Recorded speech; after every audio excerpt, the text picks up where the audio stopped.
Hola amigos y amigos. Bueno, vamos a ver hoy un tema un poco especial. Renacimiento y modernidad. Es decir, toda una panorámica del pensamiento occidental. Todo lo que voy a explicar está en este cuadro. Por lo tanto, voy a empezar por explicar los contenidos de este cuadro sinóptico, de esta chuleta, de este esquema. La filosofía utiliza los mismos parámetros temporales que la historia general, es decir, la historia de la filosofía habla de edad antigua, edad media, edad moderna y edad contemporánea. Pero luego, dentro de estos parámetros, utiliza también terminología propia, una terminología temporal propia. Y es lo primero que vamos a explicar de aquí, la palabra modernidad. ¿Qué es la modernidad? Si explicamos qué es la modernidad en la historia de la filosofía, explicaremos qué es lo antiguo y qué es lo posmoderno. Y evitaremos confusiones con la otra terminología. La modernidad empieza en el Renacimiento. Por eso el título es Renacimiento y Modernidad. Y se extiende toda la Edad Moderna y casi toda la Edad Contemporánea. ¿Y por qué se llama modernidad? Porque se opone a la antigüedad.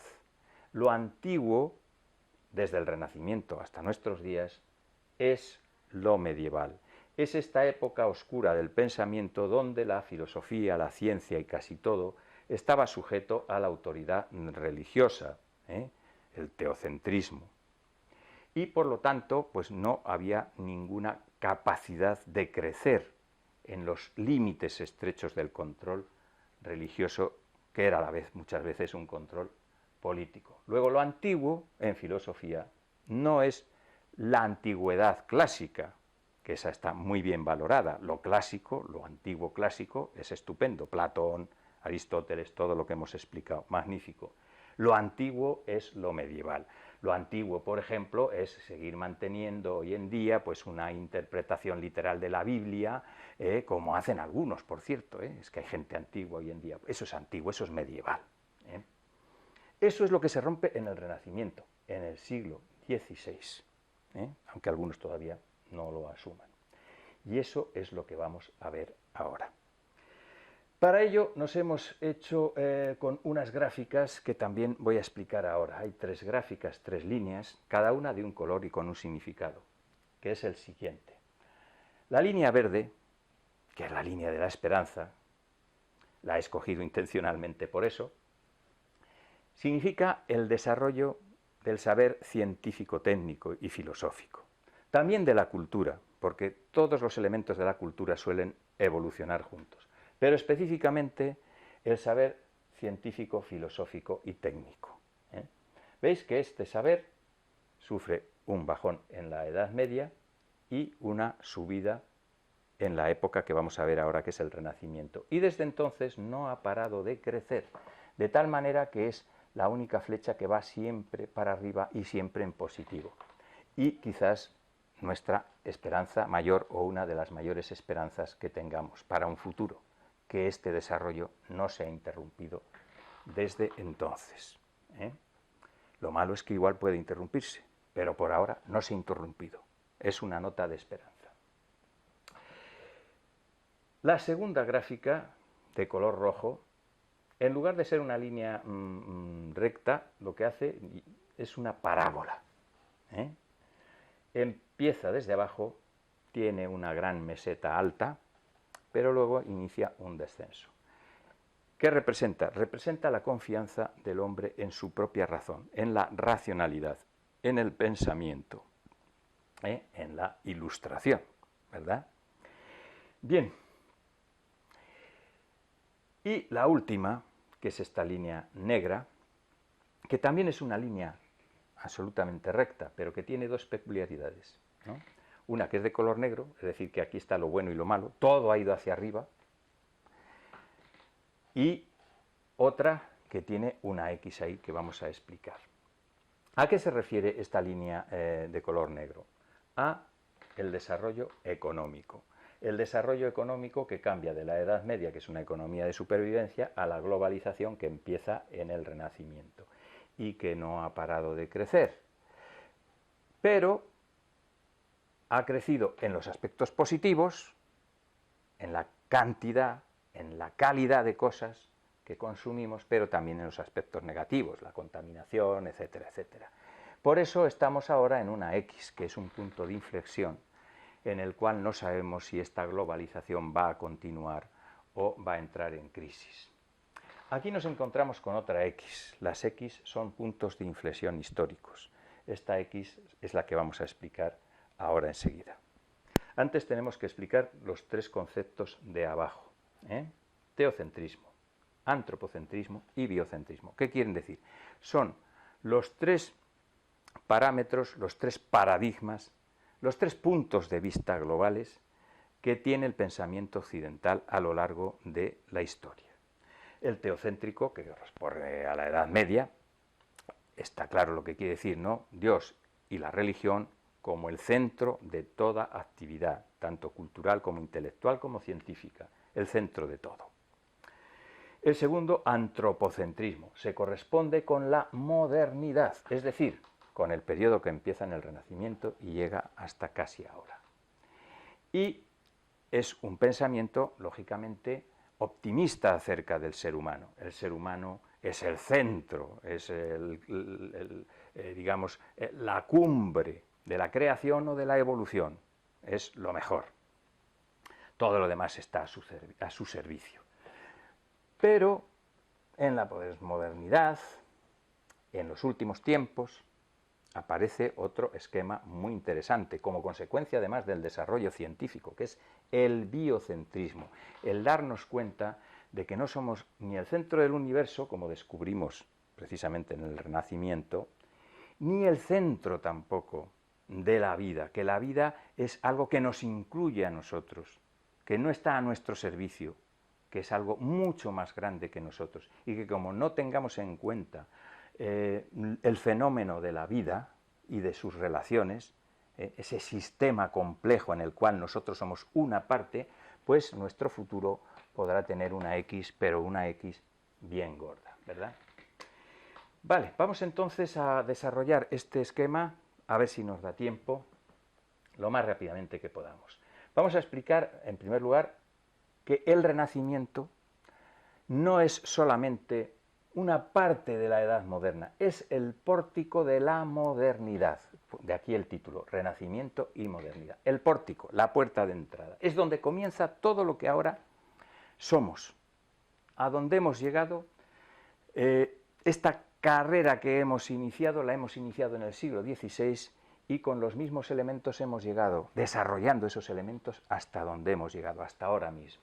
La modernidad empieza en el Renacimiento. ¿Y qué significa modernidad? Bueno, ya hemos visto una parte de lo que significa, ¿no? El cambio de un paradigma, del paradigma teocéntrico, donde la religión lo es todo, al antropocéntrico. Es decir, la confianza en la razón. La confianza en la razón como lo más importante que tiene el ser humano. Por lo tanto, si el ser humano desarrolla libremente todas sus potencialidades, llegará a conquistar una vida superior.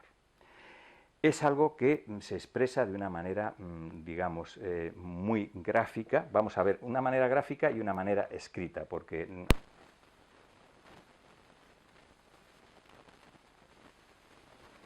sintetizarlo. Yo creo que esta ilustración, que todo el mundo, o casi todo el mundo conoce, habla suficientemente claro. Es de este personaje también trascendental, Leonardo da Vinci. Aquí el centro del mundo es el hombre. Es el centro que marca las proporciones geométricas del universo. No es el centro solo del universo, sino el que marca las proporciones del universo. Es una ilustración muy famosa que ejemplifica lo que es el antropocentrismo. Pero si queréis oírlo, vamos a escoger unas palabras de Pico della Mirandola, que es un nombre tan musical, ¿no? Yo no lo pronuncio bien, Pico della Mirandola. En su discurso acerca de la dignidad humana, un libro que ya lo dice todo el título, ¿verdad?, dice lo siguiente: fijaros que quien está hablando es Dios, y Dios no habla desde la Biblia. No es que se le haya revelado a Pico della Mirandola con una nueva revelación, con una nueva doctrina. Es la razón humana la que está hablando de Dios. Es la razón humana la que dice lo siguiente: tú, que no estás restringido por estrechos lazos, según tu propia y libre voluntad, definirás tu naturaleza por ti mismo. Te he puesto en el centro del universo para que así puedas contemplar del modo más conveniente todo lo que existe en el mundo. Fijaros que esto es lo que le está diciendo Dios al ser humano. Tampoco te he hecho celeste o terrestre, mortal o inmortal, para que tú seas, por así decirlo, tu propio y libre creador. Tendrás poder para descender hasta las bestias o criaturas inferiores. Tendrás poder para renacer entre los seres superiores o divinos, según la sentencia de tu intelecto. Es decir, según utilices lo que yo te he dado, que es la razón, llegarás a lo más alto o a lo más bajo. No sabemos si por ahí está lo más bajo. Ese es el gran mensaje del Renacimiento, del antropocentrismo y de la modernidad. Una confianza plena en la razón. Esa confianza se manifiesta, claro está, de múltiples maneras. En primer lugar, se rescata pues toda la pluralidad que había en el pensamiento filosófico anterior, es decir, ahora reaparecen todas las escuelas clásicas, el estoicismo, el platonismo, el aristotelismo, y surgen otras nuevas. En segundo lugar, el desarrollo científico. En filosofía es difícil ponerse de acuerdo, pero hay una cosa en la que es más fácil ponerse de acuerdo, aunque con ciertas dificultades, en el desarrollo científico. La ciencia sufre un desarrollo extraordinario. Con las aportaciones de unos y de otros, pues se despliega la astronomía, la física y las demás ciencias, gracias a las matemáticas, etc. Ese proceso que es imparable del desarrollo científico-técnico. Además tenemos el impulso político, es decir, ahora se pone en discusión todo, se pone en discusión la política y aparecen, por ejemplo, autores que son utópicos, como Tomás Moro, o autores que son pues de un pragmatismo realmente descarado y descarnado, como Maquiavelo, ¿no? Las grandes tendencias de la teoría política. Incluso en la religión, daros cuenta de que en esta época aparece un movimiento religioso que se llama precisamente protestante y que lo que reivindica es la libre interpretación, es decir, la libertad, aplicada a la religión, pero la libertad, salvarse por la fe, y la fe pues es, digamos, un objeto individual, donde uno se las debe entender con las escrituras y con su propia conciencia. Y aparece también lo que hemos dicho antes, la globalización, que es causa y efecto. Es las dos cosas. En este momento aparecen las grandes líneas del desarrollo económico que estamos viviendo ahora, es decir, las rutas comerciales, la activación del comercio, América, 1492, descubrimiento de América, y después toda su posterior, digamos, utilización, integración en el mundo occidental, o como queráis llamarlo. Todo eso hace que suba la globalización, es decir, la circulación de personas, de mercancías, de capitales, y luego la fabricación de productos. Bien, aquí falta de explicar esta X. ¿Qué había pasado en la antigüedad? ¿Por qué este crack? Bueno, esto es una cuestión que hemos hablado de ella anteriormente, y es que en la Edad Media pues realmente desaparece en la cultura occidental la cultura clásica. La cultura clásica, como consecuencia de los cambios políticos, de los cambios sociológicos, de los cambios económicos, del desastre que sucede después del Imperio Romano, pues sufre una hecatombe. Esa X significa simbólicamente, yo la he puesto ahí con una fecha, que no la he puesto aquí para no sobrecargar esto, y es el año 415 de nuestra época, siglo V,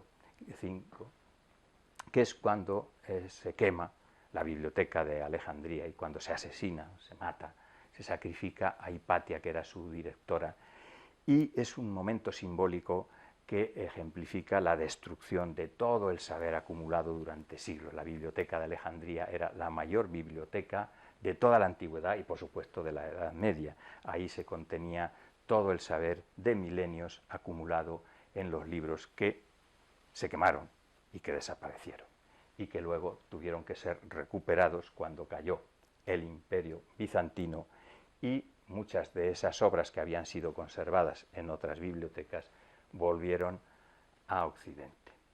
Bien, solo nos queda explicar qué sucede ahora con este proceso, que hemos dejado en todo lo alto. Lo hemos dejado, hasta ahora todas las flechas van hacia arriba.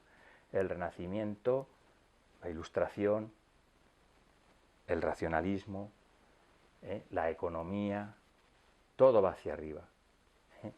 Veremos ahora qué es lo que pasa a partir de este momento para poder explicar a dónde estamos ahora. Bueno, hemos dejado la historia en un momento muy interesante, donde todo parece ir para arriba, ¿no? Donde el ser humano está utilizando su libertad y esto está dando frutos en el desarrollo del conocimiento científico, frutos en lo filosófico, se desarrollan las grandes escuelas de pensamiento, la racionalista, la empirista, fruto también económico, en el debate político, etc. Bueno, no hay que ocultar que esto va acompañado de las consabidas guerras y los conflictos que nos han acompañado toda la historia en muchas partes y concretamente en Europa.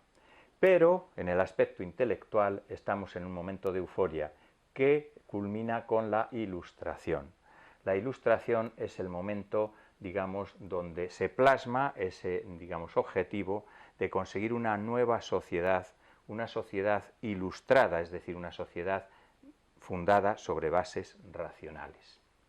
Bien, y así entramos en la edad contemporánea, donde uno de los frutos de la Ilustración, acordaros la enciclopedia, los enciclopedistas en Francia, etcétera, produce la Revolución Francesa, es decir, la revolución de esa clase que se ha hecho fuerte ya desde el Renacimiento, la clase burguesa, las clases medias, que quieren ya una libertad efectiva en todos los aspectos, en el económico, en el político, y hacen una revolución o varias revoluciones, las revoluciones que se desarrollan en toda Europa y en América. Y allí empieza también una historia de problemas, porque las revoluciones conllevan también enfrentamientos sangrientos y porque no siempre acaban bien y porque muchas revoluciones se traicionan a sí mismas o incumplen todas las expectativas que habían creado, expectativas de libertad, de hermandad, de fraternidad. Y entramos en la edad contemporánea, con esas luces y esas sombras, la libertad por un lado y los conflictos por otro. También el desarrollo científico-técnico hace que se produzca una segunda revolución fundamental en este aspecto, en el aspecto económico, la revolución industrial, la aplicación de las máquinas de vapor, la fabricación en masa, etc. Todo ello muy bueno, muy positivo, porque permite producir más productos y más baratos y hay más cosas para comerciar, pero también se hace a costa de una explotación abusiva de grandes masas de población, de los proletarios. Y como consecuencia, en el siglo XX viene la primera revolución, digamos, socialista o proletaria, precedida de grandes luchas anteriores desde mediados del siglo XIX. Es decir, la conflictividad también ha aumentado. ¿Y eso qué significa? Que la confianza en la razón no es ya tan fuerte como aquí porque hay elementos problemáticos, ¿no? Los elementos que vienen de la economía, de las contradicciones económicas, de las frustraciones con respecto a los ideales ilustrados. Y esto culmina en el siglo XX con dos grandes guerras mundiales, con una guerra fría que duró mucho tiempo, y finalmente con la caída del muro de Berlín en el año 1989, que significa la caída de todo ese sistema alternativo al otro sistema, al sistema de explotación capitalista. Entonces, claro, aparece la posmodernidad. Es decir, parece que todo está fracasando un poco, ¿no? Las grandes ideas, los grandes ideales, las grandes expectativas, los grandes proyectos, pues están agrietados, y entonces aparece un pensamiento pues, que es muy consciente de sus limitaciones, quizás hasta demasiado, aparece un pensamiento que muchas veces se llama pensamiento líquido, pensamiento blando, donde se huye de las grandes afirmaciones, donde hay una especie de pátina de escepticismo, y a eso le podemos llamar la posmodernidad, como una especie de bajón sobre la confianza en la racionalidad. Bueno, pero deberíamos seguir confiando en lo que está arriba, amigos míos, y lo que está arriba, lo que ha seguido, digamos, desarrollándose con fuerza, además con intensidad, es el conocimiento científico. Y el conocimiento científico nos está hablando de que estos paradigmas anteriores, que han tenido su papel histórico, ahora no sirven, o son incompletos o no sirven. ¿Por qué? Porque el ser humano no puede considerarse a sí mismo como centro del universo o como el centro de la vida. No puede seguir considerando que el planeta Tierra, por ejemplo, es un lugar a explorar y a explotar económicamente, y punto. No, nosotros somos parte de un biosistema, de un ecosistema, de una biosfera, en la cual todo está entrelazado. Todo lo que sucede en una área de esa biosfera repercute en los demás seres que componen esa biosfera, en los demás ecosistemas y en las demás especies. Y encima nosotros, que somos una especie que se ha desarrollado demográficamente, no solo económicamente, de una manera desmesurada, seríamos los primeros en pagar un desastre ecológico. Por lo tanto, urge, desde la ciencia y también desde la filosofía, cambiar de paradigma y pasar al paradigma biocéntrico, biocentrado, analizar la realidad como un sistema del cual nosotros formamos parte y que tenemos que conocer y respetar para poder, digamos, desempeñar dentro de él un papel positivo, en primer lugar positivo para nosotros mismos y para poder seguir desarrollando nuestros aspectos más interesantes, como son los relacionados con la cultura. Lo que hoy está amenazado es la cultura humana, como lo estuvo en otros tiempos, con esta X. Hoy en día por causas muy distintas, por causas ecológicas, por causas de nuestro modelo de vida, pero tenemos la posibilidad de enmendarlo volviendo a una ilustración biocentrada en lugar de a una ilustración antropocéntrica, es decir, a una ilustración posmoderna o más moderna todavía que la que teníamos antes. En fin, este sería, digamos, un final feliz para nuestra historia, cambiar el rumbo de nuestro pensamiento y también el rumbo de nuestra conducta, que para eso sirve pensar, para modificar nuestra conducta cuando es necesario. Y a ello contribuye la filosofía y la ciencia. Muchas gracias.